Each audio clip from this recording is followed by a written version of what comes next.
My paint of choice for this project comes from Ace Hardware, not sponsored, just what I chose. This is pretty decent paint. I find it comparable with Rust-Oleum. Welcome back to the channel, everybody. I am working on the main head and column of the drill press project. I scraped through paint, discovered a pin that held the little pulley for the leaf chain that supports that counterweight. I've got that punched out and pulled that out. I got to clean it up. It's a mess. And I still have to do the same with this one right here. Dig out all that paint and punch that pin out. I was thinking that little pulley might have roller bearings inside, but it doesn't. I've got to clean it up to see if there's a bronze bushing hiding in there, but it was pretty stiff, and the pin is all covered with hardened paraffin-based grease, so I'll get these all shined up. This is the top cover guard for the upper shaft that covers up the bevel gears, and that's one of them right there. That cleaned up really good. I'm experimenting around with painting these raised letters that are cast into all these pieces. By and large, it's turning out pretty good. I got a couple of spots where I ran over a little bit that I have to touch up. All I'm using is I take a Q-tip and a set of side cutters. Let's see if I can do this, that you see it. I cut that stem off at 45 degrees and trim it up. The stem is porous enough that it'll absorb paint, but it's stiff enough that it won't splay out as you're carefully running it along the raised letters.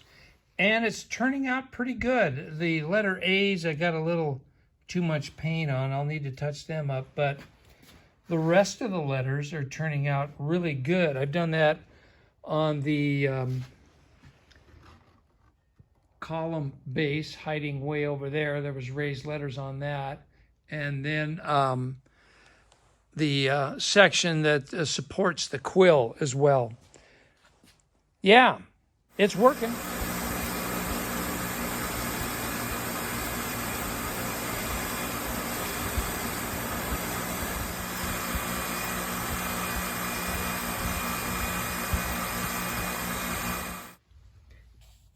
You can see on this pin that back when this thing was manufactured, if I can get this thing to hold still, somebody took a chisel and hit it just enough to raise metal on both sides. They did that to ensure that pin would grab and bind in the hole right here so it wouldn't slip out. Another thing I noticed, you can see right here, this pin is worn lopsided. It's deeper here than over here. And that caused this wheel to shift just enough that the leaf chain was riding on this side. That's all shiny and worn. The other side is still pretty much raw cast iron. I think that's what caused that leaf chain to fail. All the weight was shifted to one side and wore on one side of the leaf chain. She finally let go. So I think I'm going to make new pins for both pulleys and see if I can take a combination concave and flat round file and just kind of work a slight indentation in the middle here so that chain rides in the middle. Also got a lot of file work to do on this this pulley because it's really chewed up. You can see some significant wear right there. And yeah, it's pretty chewed up. So I don't want that chain breaking again. It'd be a real pain pull this all back apart to fish that counterweight out of the bottom of the column again. So I've taken that leaf chain pulley wheel and I made a mandrel out of a 3/8 bolt, a flat washer, and a couple of jam nuts, so I can chuck this in my my lathe, my drill press lathe. Then I'm going to take this flat file. I decided I'm not going to try and form a concave surface in there because I don't have a file small enough to do that with the concave shape. So I'm going to do it with a flat file and just even this all back up so the leaf chain has a flat surface to run on.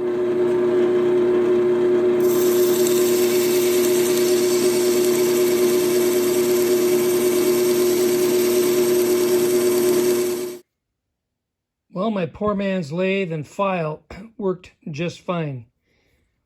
The center of this is within, I measured both sides of this with a dial caliper, and I'm within a couple of thousandths, which ain't bad at all with a drill press and a file. So I got a nice smooth surface for that chain to ride on again. The outside flanges are still a little rough, but it's the center where it rides, so it's good enough. So I got to do a repeat process on the other pulley, which I won't film because you've already seen it. But yeah, more progress. Okay, back to this crusty thing.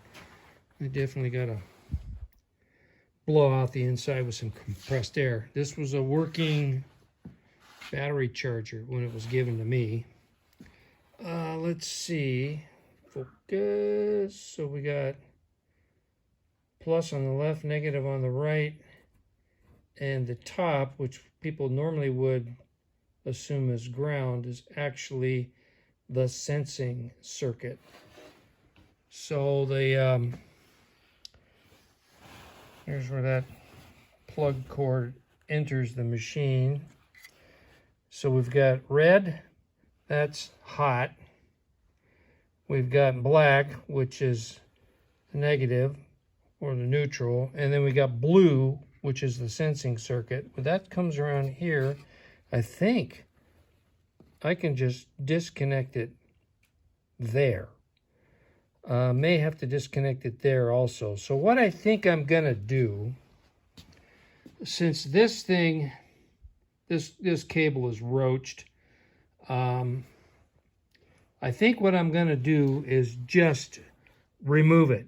Disconnect it where it connects to the block here, and I'm gonna find me an old pair of garage sale battery cables for jump starting, and I'll clip the terminals off one end, and then I will connect the red and black in the same locations that this red and black connects to. Disconnect the blue sensing circuit, and I should be running straight off the transformer, and we'll give it a test run. Now, a couple of folks have already chimed in the comments, you know, about, hey, this is too much and the inherent dangers. I mean, I get it, and I appreciate the concern. Yeah, this 48 volts, 17 amps, this is way more than I need, but it's what I got. So I'm going to try and run with it. To waylay the electrocution concerns, I was raised by an electronics mechanic. I do know the basics. You unplug your power source before you touch anything. You know, that common sense and just general knowledge would dictate that. But in the day in which we live, that doesn't always apply anymore. I grew up in an old farmhouse with a 60 amp fuse box that was made out of plywood and knob and tube wiring. All the outbuildings that had power, to engage the power, connect the power, you had to use porcelain handled paddle switches, and the blue arc when you made that connection was always impressive. Scared the heck out of me when I was a kid. So yeah, I've got a abiding respect for anything electric. Enough said about that. Second big concern, and a lot of people may not know this, but in the electrolysis process, it will off-gas hydrogen gas, highly explosive.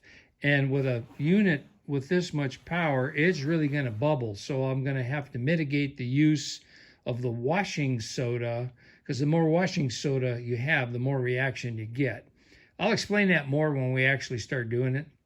But yeah, so I will be doing the whole electrolysis thing outside to mitigate the hydrogen issue. It's now several days later, and my old pal Charlie in Power from the Past was scrounging through his hoard, and he found this ratty old set of jumper cables. And he came over here the other day and said, "Here you go, I got a present for you." So I deeply appreciate that. And while we're at it, you know, I was discussing my use of this high-powered battery charger for the electrolysis process, and he's got a lot of experience doing electrolysis work. He's been doing quite a bit of it lately. Well, out of the kindness of his heart, he took some information off this charger, and he went online, and by golly, he found a schematic for it, which he sent me a copy of. And it was a screwy looking schematic to me. I couldn't make heads or tails out of it. And he's a retired electronics engineer, and he had a little trouble with that schematic also, but he got it, ferreted out. And, you know, when he came over and we were looking this thing over, and there was a lead. That's the on-off switch. On the back side of the on-off switch, there was a lead coming off of this terminal here and going to that terminal, right there. And then there was a second lead, well, the one coming off the transformer here, and it was going to there. He said, pull those two loose and connect them together. Well, basically what we did was we just joined them straight to this side of the switch. And now we're running direct through the transformer. There's a couple of rectifiers hiding back here on that terminal block. We plugged it in, and it had a gorgeous hum to it. And then we took the test leads off the meter for DC voltage, and we took the red lead to the positive and the black lead to the negative terminal there, and we were running between 50 and 55 volts, which is what it's supposed to be. So he said, when I hooked this up to the whole electrolysis arrangement, he said, flip the meter over to amps. It should run about 8 amps, and test it and see if I'm drawing that, and if so, I should be good to go. So when I get ready to hook this up to the tub, I'll show all that. However, disclaimer right now, this is for entertainment purposes only. This is not a how-to.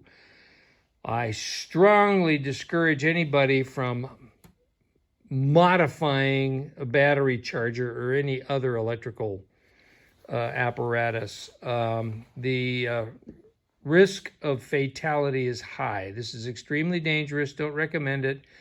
I am going under the advice of a trained electronics engineer who's helping me out with this. If you guys want to go goofing around with anything like that, go get expert advice or have a professional electrician do it. But I don't recommend doing any modification. This is just for entertainment. This is me fooling around, trying to figure out a way to get a lot of rust off big parts in a rather fast fashion. So, all right, enough said about that. Time to move on to something else. All right, I'll give you a rundown of the basic components for the electrolysis process here that I've gathered up. Number one be the plastic tub, and that will be the first part I'm going to experiment on. Our power source, the modified battery charger, a pair of old jumper cables. I got to do a little work on them. There's a lot of corrosion where the wire connects to the clips. and so I got to clean that up.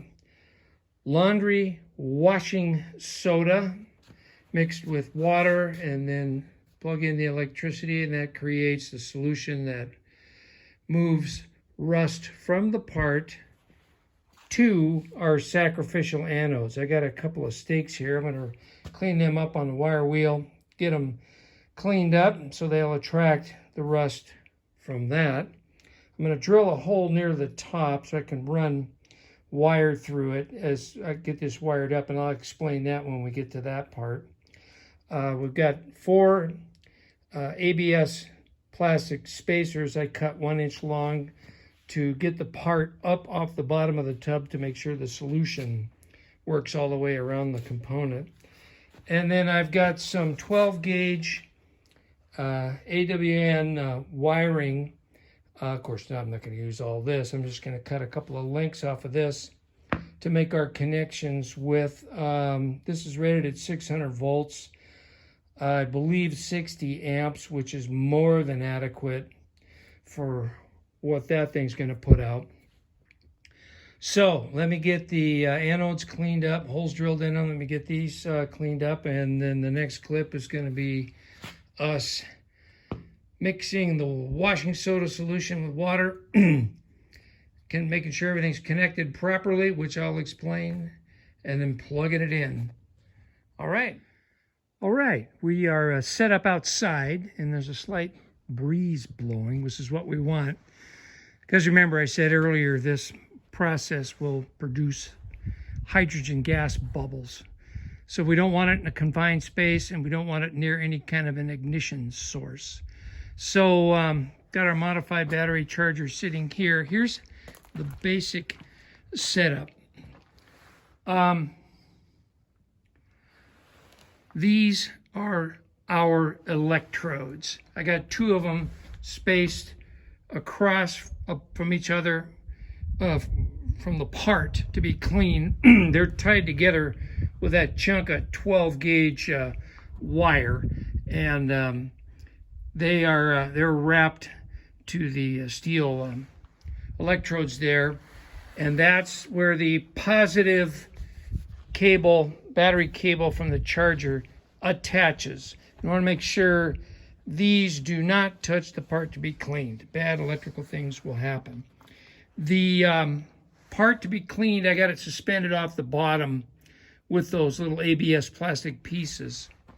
And I've got a chain bolted to the part, and it's up here attached to a chunk of rebar across the top, and it's just clamped with an old ugly pair of vice grips.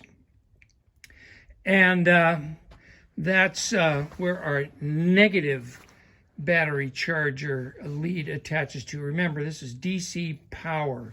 So the part to be cleaned is the cathode, and these 2 electrodes are basically the anode. So what I'm going to do, I'm going to now mix up the directions, which I'm following here, confirmed by my retired electronics engineer buddy. I'm going to mix 1/3 to 1/2 cup of washing soda in a 5-gallon bucket of water and dump it in here. I may have to add a little more. And then we'll plug this all in. Our washing soda is sodium carbonate, which is a salt of carbonic acid. So I'm going to dump it in here, and I'm going to stir it up with a rusty old concrete stake, and then I'll dump it in our tub with our part in it. I'm not going to film that. I need both hands, and my doggone tripod broke on me this morning. Well, I just plugged the cord in and the breaker didn't pop. So let's go see what's happening. I couldn't quite fill my tub up, so I'll have to flip the part over. Battery charger is humming. I don't want to check the connections with my voltmeter on amp setting because I'm afraid I might blow the fuse in my little cheesy voltometer. So hey, it's going. So what I'm going to do, this video is getting awful long, so I'm just going to let this process run. And when we publish the next video, I'll show you the results on this part, and then I will clean the rest of the parts, and we'll start putting this thing back together. So with that, I want to say, for those of you that are new to the channel, and there's quite a few of you in the last couple of weeks, I've kind of exploded with new subscribers, so thank you for that. But if you're new here and you're interested in this whole Camelback drill press series, I have a playlist on my channel. Just click on the playlist tab and look for the one that says the Champion Camelback drill press, and you can watch all the videos leading up to this one. So thanks for watching, everybody. I'll keep you posted. Bye now.